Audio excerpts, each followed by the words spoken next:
need to have that aha moment at some point, Yeah. because if you don't, you get stuck in the same cycles over and over again. You can, you could, hey Christy, how you doing?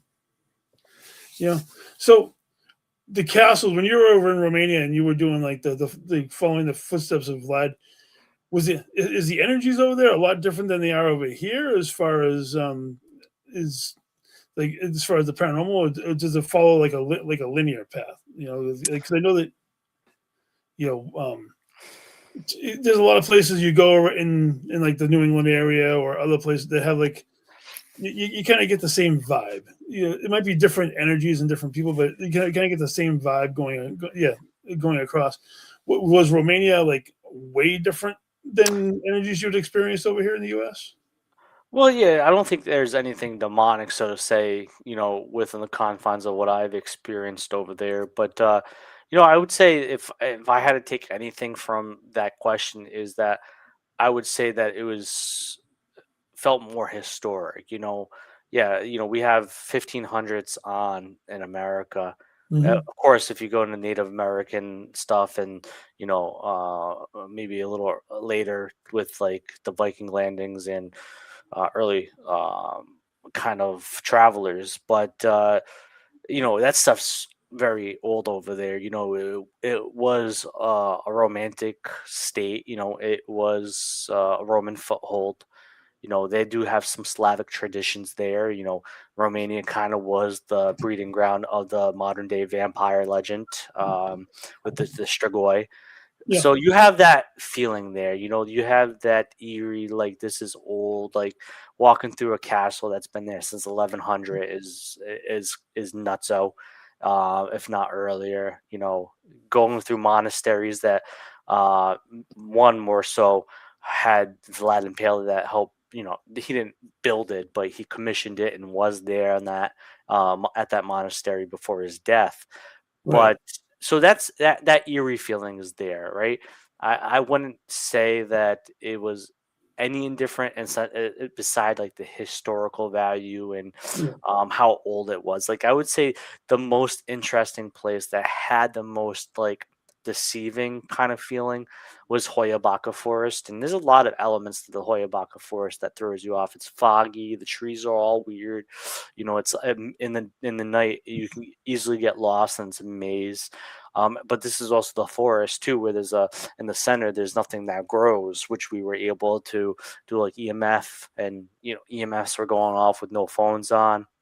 So it was like that was an interesting, eerie experience. I would say of all things, that would probably be the most vibrant when feeling something in that sense. Because, like I said, I don't really claim it. Like Right. I have discernment, which really works with people or good versus evil, kind of like feeling that emotion. But yeah, that I would say that had the biggest impact on me when it regards to feeling something.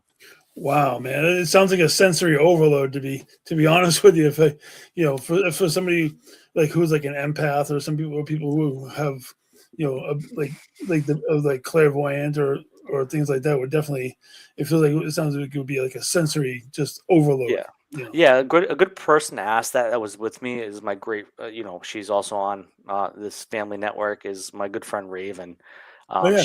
She went with me, Okay. and she's a medium. So if you ever have Raven on, or you become if you walk in each other's paths and communicate, ask her about that and what she felt, because I know it did impact her, and in a couple spots, and she did feel stuff. And especially when we did Vlad the Impaler's birth home, we were like one of the first international groups to investigate it. I know she had some experiences from that as well. So, no, she'd be very fascinating to hear her retell what she went through. Yeah, I just talked to them recently. I was on their show like last week or the week before.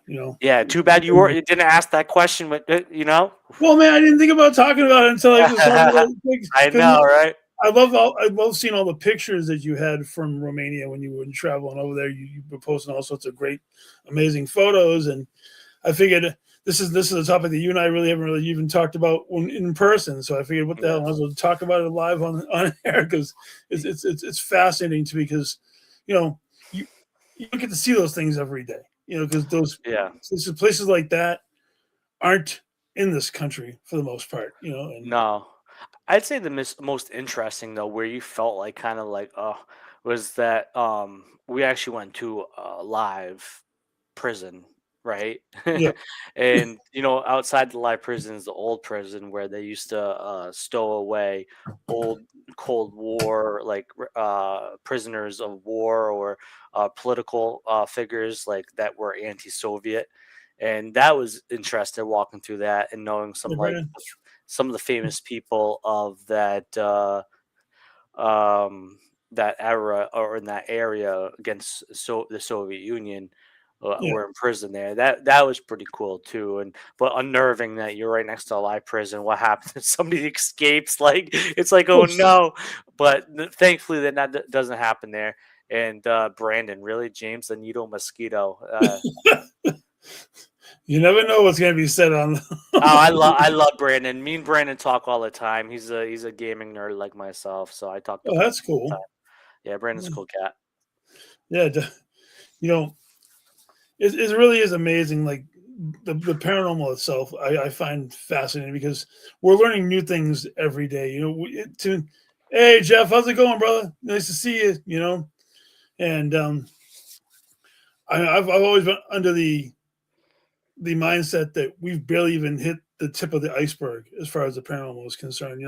All we really don't know everything that's going on. Hey Nate, how's it going, man? Well, yeah, it wouldn't be called the paranormal if we knew what was about. We have great theories and great speculation. Yeah, We have people like yourself that can sense and understand, but it's at the same degree as like a lot of it can't be replicated, and that's the crazy thing about the paranormal. Like you have that experience and you go back to that same, and you can't replicate that experience most of the time. At least most people can't. So right. it's like it's really hard to pinpoint. Like we have a rare speculation of what a spirit or ghost is, and then we have physicists telling us that there's no particle they found through these amazing devices that would coin that to be this. So that means if it's not like some particle, then it's something beyond. It's so fascinating that the rabbit hole you can get into. And then like I talk about in my book and my second book that comes Yeah, out on Good Friday is that of course the first one talks a little bit about paranormal, a little bit this about guy right demons. here.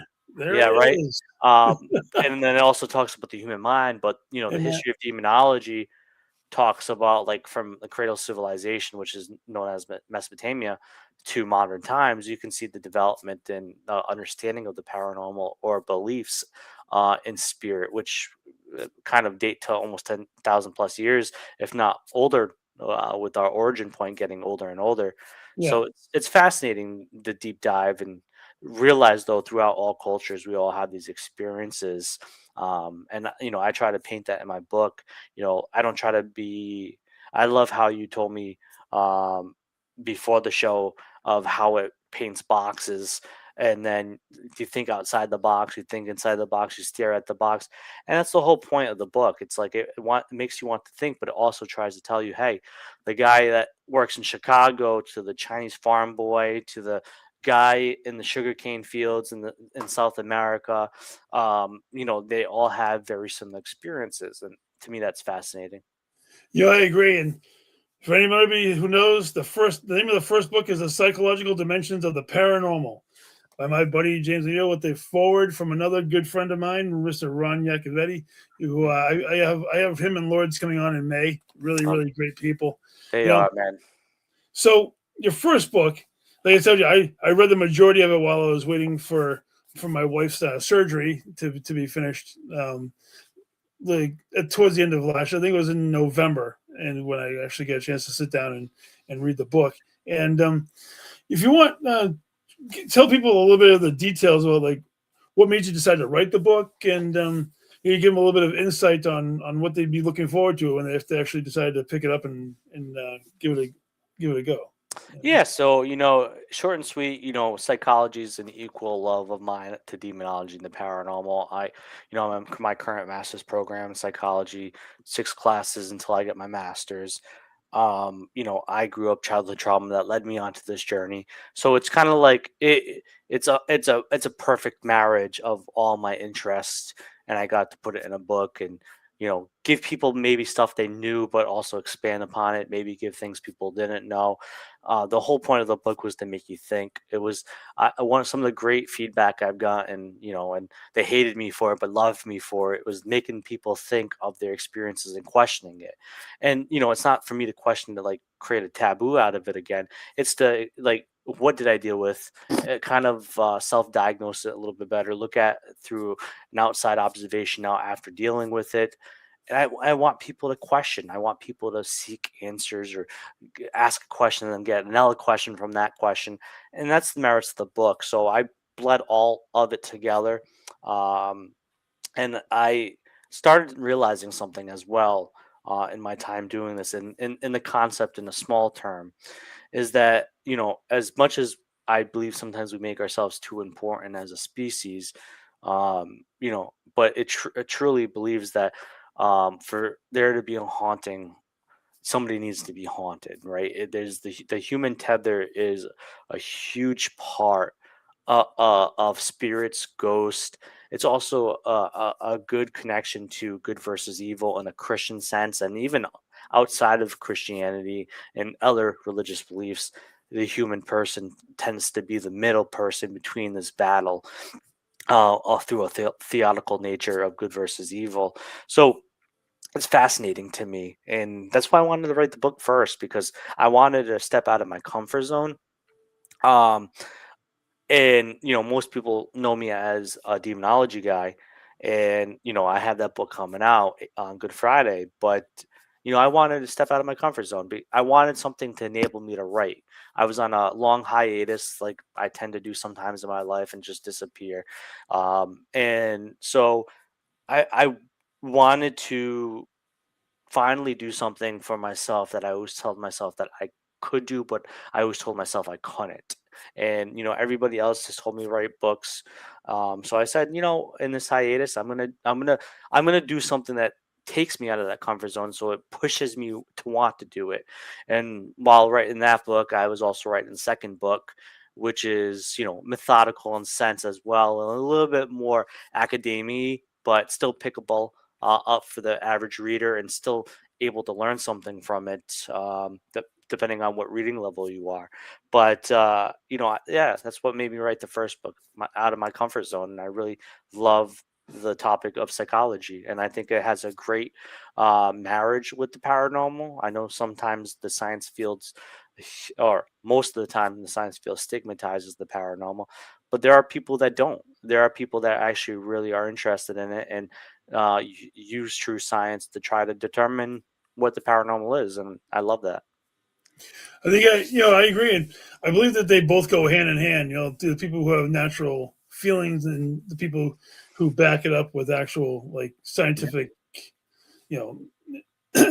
I'm more of the natural side of things, and I'm not really good at the science part of it. I definitely I leave the tech stuff to the people who understand all the gadgets and the gizmos and stuff like that. And I tend to I've been blessed with the ability to be able to communicate without using the equipment, and then yeah, having people use the equipment to help just yeah. like and Yeah, I've experienced that with you, to reinforce you. Like, I tend to test people that are mediums, right? Because it's not because I want to prove them wrong. I just want to learn. I don't claim to have it. Maybe I have some segments of it. I do everybody has a form of spiritual intuition outside of just normal intuition. right. Sometimes people close it off, sometimes more people are open to it.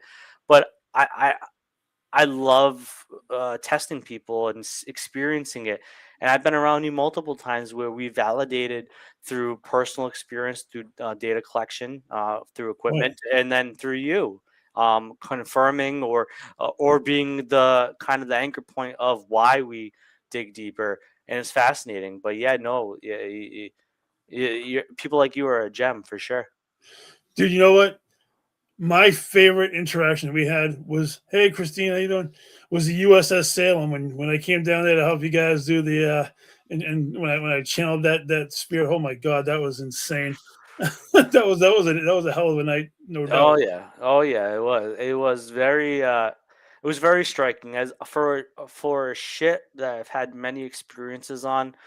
That probably is in the top three for sure. I would say the top would be that there's nothing more like something working through you is fascinating, but for most times when for the normal person that's not clairaudient, Jeez. it is that most times you don't hear it through like actual like frequency of sound that we can hear it at. It's a lower frequency, and it either catches on a recorder or a camera, if video camera. But the U.S. of Salem, it was a bunch of us, Laura Brand, the criminologist, Shannon, her husband, Joe, Don. It was just a few of us, and we were all in the birthing area room, and Yeah. we just hear like this woman's voice, clear as day. We caught it on, and once the ship's locked. Nobody's getting on board once that gate's closed. Oh no. So it's like we were all accounted for, and we also caught it on, I believe, two recorders, and also on the video camera that Shannon's husband had running. It was just so fascinating, especially to hear it audibly, right? That you don't get that all the time. So that's something that sticks. And then the second time on the USS Salem, we were doing Sam Baltrusis and I were doing Paranormal Challenge event, me versus him, and I should have won, but he did get something awesome. But Crystal Lee, who's awesome as all hell too, she had set up a cat ball on the top bunk in the hospital ward, Yep. and that shit this ship rocks, but you're not feeling it. Right. And so, the cat ball was on the top bunk and nobody was around it. And we catch it on video. The cat ball just rolls right, and those beds sag. So, you need force to kind of flick something off. Right. But the, the cat ball just rolled right off the bed and beat the curve and fell right on the floor and was caught on video. And of course, Don didn't get it afterwards before he judged the night, Yeah. but he's like, "Yeah, if I saw that, you would have won. That's pretty badass." And I'm still salty about that Sam Baltrusis, but but yeah, I've had so many cool experiences on that ship. But yeah, your experience and having that personal experience with you for the show was, for people that were there, they were like, "Holy moly," because it was that crazy. It was. I'll tell you, that took me a few days to recover fully from that one. That was definitely an amazing evening. Yes. I've had some amazing experiences in the Salem. One of my favorite places to have investigated. Hey Raven, how's it going? Nice to see you. We were just talking about you a few minutes ago, and Yes. and I were talking about Romania and all that kind of stuff. So, Telepathy. yeah, must have been in telepathy, for sure. Oh my god, man. Whew. So you said you have a second book coming out, and it's what's the title of the second book going to be? The history of demonology. Oh, Um, I was supposed to get well, I'm supposed to get it tomorrow, but I was hoping for it today. I have a proof coming in the mail to do physical edits, and yeah, yeah, I was hoping to, but for the second book, a little throughout. I'm gonna say it tomorrow as well once the book comes, but it is ready for pre-order on Amazon. The history of demonology. You can put my name, which is in the blue right. Right there. But yeah, no, that is a book that like kind of like talks about demonology from Mesopotamia to modern times. Kind of gives a little bit of a lens of the future of what could come from it and where we're at with it. But it's a development of demonology. Like you said, there's a lot of misconceptions about it. And I yeah, think I think people, if they liked my first book and the demon section about it, it kind of hits upon a little bit of that, but stays more true to demonology's development. And I enjoy it because I love the historical value of it and how it's developed throughout time. But I think that for people to really understand demonology, it's just a short book instead of like a $50 book that has 400 pages. You can sit down and you read most of the first book in one sitting. You can read it probably in one or two sittings, or if you're depending on how slow of a reader, maybe a week, and walk away from the second book and have a better understanding of the development of demonology and what demonology is. Man, that's pretty cool.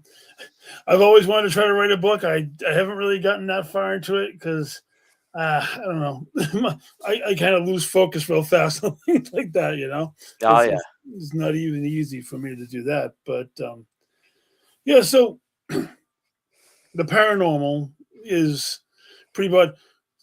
Give me like your top three places that you've actually like investigated. Like where's some of your favorite spots you've actually investigated over the years? Like personal favorites. Always Waverly Hill Sanatorium's gonna be there. Just it's a great, cool place. That's on my bucket list. Um, Geez, I'd have to say Corvin's Castle in Romania, where Vlad the Impaler was prisoned for Right. a numerous amount of years. Also, where they filmed The Nun. And third place, oof. We can. I figure there's a lot of them out there. Oh, it's quite. To hell with it. Just to say it because I've probably had the most experiences there. I'd say USS Salem to be honest with you. Like it would be if for local wise, just to give local love. Yeah, I'd have to say it's USS Salem, and then also I have to give love to SK Pierce Mansion in Gardner, Mass. So that's where I got my first start in the paranormal. That yep. was S.K. Pierce. That was like my Gene and I's very first investigation there. Yeah, Matt, he's a really good friend of mine. Waverly is on my bucket list, man. I've heard so many good things about that place. I've always found it interesting. Like Trans Allegheny, is that the one down? Oh, I love Tala. Yeah, Copperhead's a good friend of mine, Greg, who led the tours there for very, very long, and he's helping out again. But yeah, no, Tala's awesome, man. And plus, Copperhead's pretty freaking cool, dude, as well. He's a good dude. Yeah, Christy's asking where Vlad the Impaler is buried. That's a good question. So, well, beside his head, there's two monasteries. One, he definitely probably had hand in actually commencing and building. The other one was built in honor of him. So both monasteries claim to house Vlad the Impaler's neck down, and the head would have been with the Turks because they, yeah, took his head. So, but yeah, two monasteries. I can't think off the top of my name the names of them Yeah, because I'm a space shot. But yeah, there's two monasteries that state that he's buried there. Who knows? They won't let them excavate or do anything because it's like, you know, he isn't as much as he's villainized in Western culture. He's a national hero there. He's still on stamps. He's still on morals, and yeah, no, they love him over there. oh wow. I guess evil to some and hero to others. Well, yeah. What was he crappy to some of his people for sure? No leader has ever been perfect in humanity, so he was not perfect any metric, but the people that he put on their heads on pikes and stuff like that were the Turks who were invading his country or his Okay. nation. So he did what any person would do in war or battle is he used scare tactics by beheading his enemies and putting their heads on pikes to scare off or demoralize the upcoming incoming military that was invading or army. So yeah, did he do some heinous things? Yeah, he did, but he also kind of created a safety net for his country. Okay. Well, and that's where Dracula was spun off of, wasn't it? Was Vlad the Impaler? Right. What is it? Dracula. Dracula was spun off of Vlad the Impaler. I think in a couple of movies, like Yeah. yeah, the Bram Stoker's Dracula. I think. Well, yeah, the idea from Bram Stoker was Bron Castle, and when he saw that, and hearing the legends of Romania, which is very fascinating, it gave him kind of like the light bulb to write Dracula, and plus, Vlad the Impaler's father was called Vlad Dracul, which means Dracula, yeah. which means the dragon. Okay. And so that's how the legend of Dracula came to be. Oh wow. I'm learning something new every day. That's for Yeah. sure. See, Yeah. Raven has a good memory. Snagov and Komana. See, there you go. Hey, it's good to have the other person on here that went through Romania with you. Yeah, So that's why I said like I have a shoddy memory, but also at the same time is next time you talk to Raven, ask her about her mediumship things of Romania. I know she had a couple, and we also did. Yeah, I'm not gonna say, but we did a house, and I would say that alone. I don't talk about it because it's a fine line of why I can't talk about it. But yeah. yeah, we did a house, and oh gosh, it's that was I know Raven definitely had a lot of experiences there. Something more negative of an experience, not demonic, but more negative. Oh, she Googled it. I love it. But those are true. Those are right. Once you said snag off and Komana, I definitely definitely rang true to my mind. Kamana, aka Komodo Dragon. Ah, nice. So I know that last time we had talked together, were working on an upcoming podcast that you have going on, a project you have going on called Nine Gates Podcast. Is that correct? Yeah, it's a play off the Nine Circles by Dante Alighieri. His famous poem. And yeah, it's with a demon folklorist, Victoria J. She's a master's in folklore, and she has a book out. I'm not going to butcher the name; it's not in front of me, but she has a second book coming out a little after my second book. And no, she's just amazing. I've been following her for quite a few years. She's newer, but she has, I think, a different element to it that's interesting to hear and for people to experience and hear the folklore of it, which is a lot of what is the foundation of what we do in the paranormal is folklore. Yeah. And so, we're making a podcast specifically about demonology and demonic folklore, where we do one episode every month, just once a month, and it's a specific topic. We'll talk about it for 2 to 3 hours, and some episodes will have guests. The first episode, the topic is the introduction to Really? demonology, and our special guest is John Zaffis, to Oh, talk nice. about his experience being in the field 50 plus years and how demonology has advanced. But yeah, no, it's going to be an interesting podcast because what I tell people is, as much as Victoria and I have a cohesive nature to us, we also disagree on many things too. So it's going to be great to present that where we can have a healthy debate, but a healthy discussion, conversation, and then also pick other people's minds as well that relate into the specific type of field that we both are in.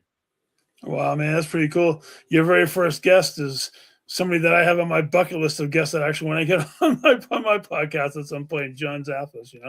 I've respected him and what he does for a long, long time. And it's it's amazing that you get your hands dipping in so many things between trying to get your schooling finished up and writing and publishing and dropping 2 books on the market and continuing on with everything else that you've been doing. It's when do you even get a chance to sleep half the time? It's My life has been crazy since 3 years old, and I do better which is weird and it's not healthy for you, but I do better under stress and pressure, and I've just been like that for a long time. But then I had a realization: I'm not getting any younger.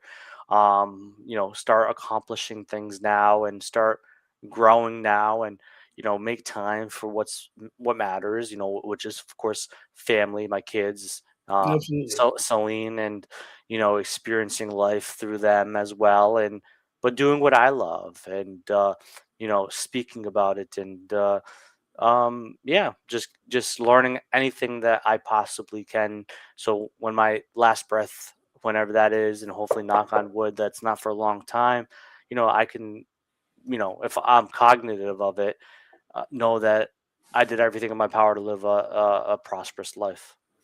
Yeah, that's pretty cool to have that. And you have two beautiful boys, and Selena's a great woman to have by your side. You have a really great family, and you know, Gene and I are very happy to be part of your life, and vice Yeah. versa. I know that for sure because Yeah. we do talk about it all the time. And I'm going to send a special shout out right now to Gene, whose birthday is tomorrow, and I figured I might as well put it out here on the Yes. podcast because if it wasn't for her, I wouldn't be here right now. I wouldn't be doing this with you because she got me involved in the paranormal to begin with. And she, from investigating to experiencing my abilities, and then all the great people that I've met along the way. And you and I first met at the Murdoch Whitney at the Historical Society years ago you know, hey, Matt's a really funny guy. Earlier he made a comment saying that when they do their investigations that they're not collecting proof, they're collecting evidence. I mean, it's true. I mean, you're getting evidence of people who were here before us, or people Yeah. who were here and left along the same timeline. There's always the debate that there's been multiple timelines of multiple people, and right now we're the current version of what Yeah. the people that are currently here. And Yeah. the more and more they dig things up on Discovery Channel and the History Channel, it makes me think about it even more and more and Right. more every single time. It's Oh yeah, you can get in quantum physics, look at string theory. Like I said, it's a huge rabbit hole of theories and ideas, and so it's so fascinating. Like I don't call it evidence, I call it data, but to each their own. And yeah. but it's true when you get that and you can't explain it and you You're welcome, dissect hon. it.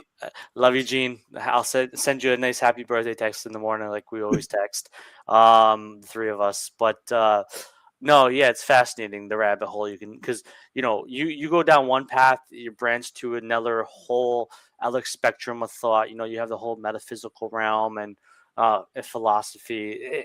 Really, man, it's so exciting. Like if you take the time to look at it and take that deep dive, and I know you love to, and I know we have so many great conversations at the dinner table or Oh yeah. on the couch when we're watching Baby Shark or something, or Miss Rachel. But Dear God Almighty.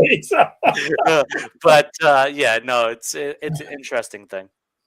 No, it really is, and I got to be honest with you. One of my favorite. I've never really mentioned before that one place that I've been to, just walking through it, that I wish I was able to investigate even for a tiny bit or whatever, is the Stonehenge up in New Hampshire, I think it Hampshire, yeah, is.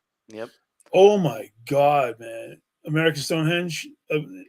Walking through there and feeling the natural energy, and you see the giant sundial, and every one of those rocks is pointing off into a different timeline, a different point. It's one of the most amazing places I've ever walked through. I don't know if you've ever walked through it or not, but it is. I've never been. I've always wanted to go. Yeah, we one day one of my friends and I, we went on a whim just to go walk around it, and the energy there tells a story in and amongst itself, Mm. and I know they don't do investigations or anything like that, but that's a place I would love to actually spend a little time. And Jason, I've been seeing Jason on here a few times, and that investigation that we did on the ship when I had that Oh spirit, yeah, oh yeah, almost knocked him out of his chair. That was oh yeah, funny as hell. oh You yeah. know, Oh man, Jason's a who. I love him. he's a great guy, man. I'm telling you. So I heard you earlier. You're a gamer, right? You're a pretty active gamer, right?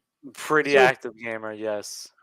what rabbit hole of gaming are you jumping down right now? Like what game has your interest peaked at the moment?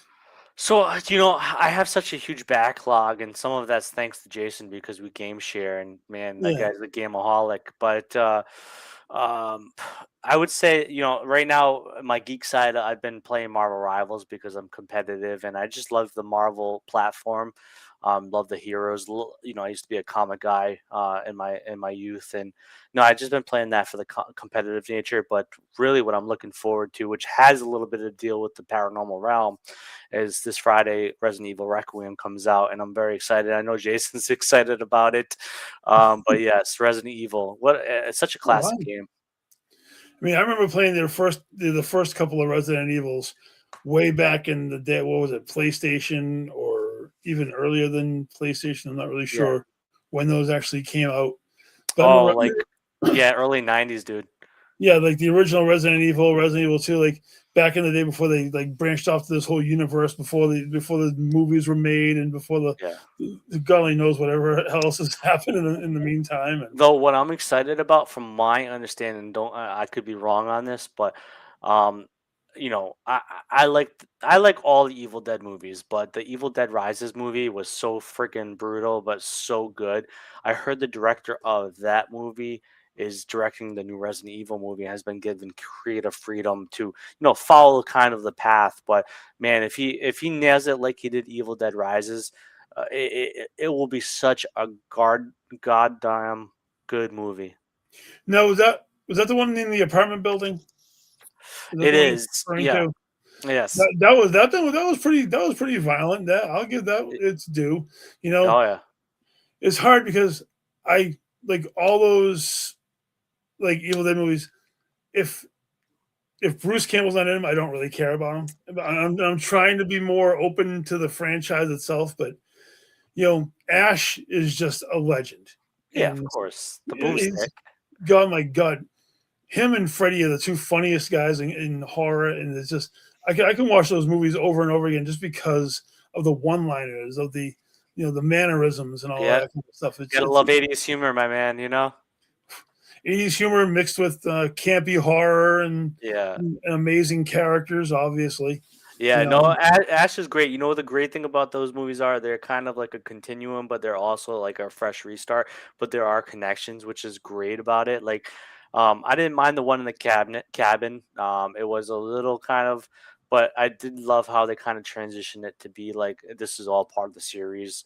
I even the show that he did, that was an amazing show, by the it way. I was, watched Ash it versus was, Evil Dead. I loved that show. yes, That was a yes, great show. it was great. The only movie in that franchise I wasn't a fan of is when they tried to reinvent Ash and make him a girl, and when the girl took over the mantle of Ash, I was Yeah, it not a was like the fan. fourth one or third one or something like that. Yeah, it 'Cause was it was a remake of the yeah, original one, and yeah, I'm sure it's good as a standalone, but not having Bruce Campbell in the series kind of big. It is yeah, true. Horror is based on human life. I mean, look how many horror characters were based off of between John Gacy and Ed yeah, Gein. And, yeah. Gene and I just went to the serial killer speakeasy down in Narragansett Oh yes. last Friday.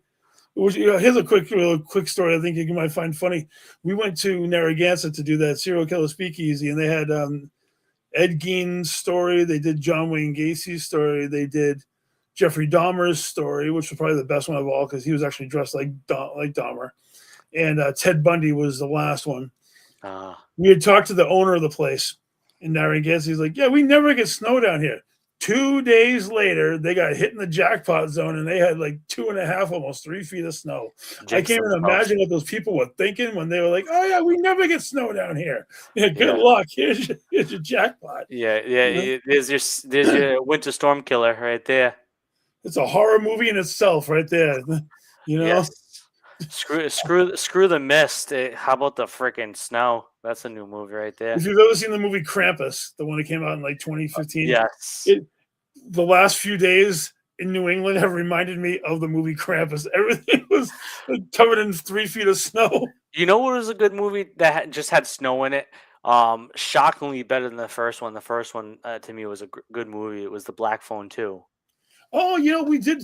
We just watched that one recently. That wasn't Yeah, too bad. It wasn't yeah, too bad. yeah, you know, I did like the fact that in the first one, the actual like the guy was a real guy versus like a hallucination or yeah. but no, it was cool. No, it My was God, I cannot believe this hour has already gone by, man. You and I we talk for hours anyway, so this is me nothing too. new for us. But so I like to Krampus is awesome. I like to usually tie up the show. I like the Mount Rushmore of horror characters, and why you pick them. So I'm going to put the ball in your court, my friend. What are Ooh. your top four, the Mount Rushmore of horror villains for you?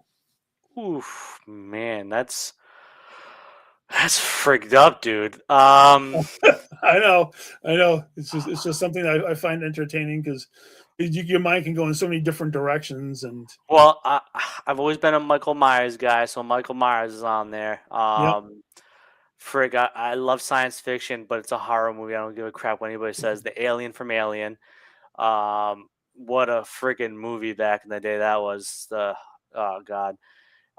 So Alien, Michael Myers, Pinhead. God, love some Hellraiser. Oh yeah, Doug Baker, man, what an amazing, I love Pinhead. You know, And what this what? So one more I'll give you. Shikes.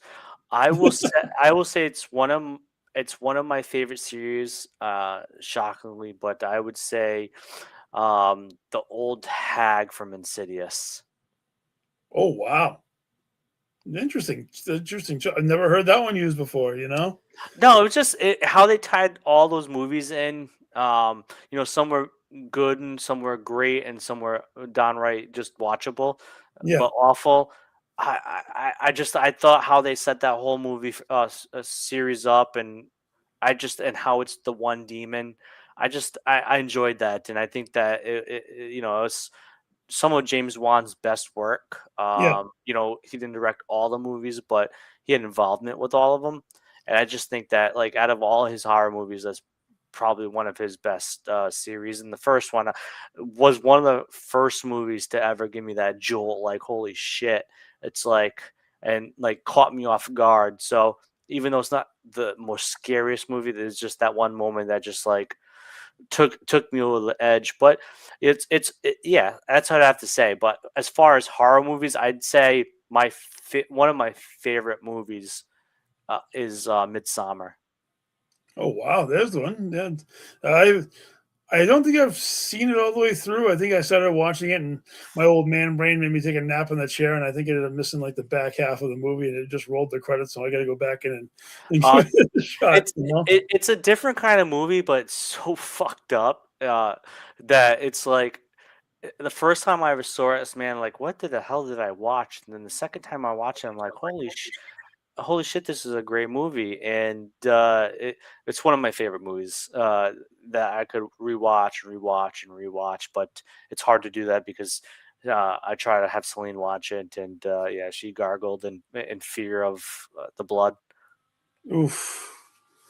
My God, man. You know, where has the time gone, man? I appreciate you taking the time out of your busy schedule to come on here. And, you know, you're my brother and I love you very much. And thank you very much for coming on here tonight. So, why don't you give them all a plug on the books and where they can find them? And, Yeah, so you can find me on social media, James Annitto. Go to jamesannitto.com or demonology.org, which links to my main website. And my books are on the book tab. I haven't set the link up for History of Demonology on the website for pre-order, so you can then go to Amazon for both books. Just search my name or put the psychological dimensions of the paranormal or the history of demonology, and you'll find the books. And hopefully you pre-order the second one and you buy the first one. If you don't, you don't. Whatever. Your loss. Um, but yeah, no, that's how people can find me and how people can find my material. awesome. Don't forget, it's right here. Go looking for this. This book is great. I don't read very much, but I will definitely endorse this one 100%. So, everybody, I'm Jeremy Cotter. This was James Annitto, episode 6. Thank you guys very much, and we'll see you next week. Gwen, take us home.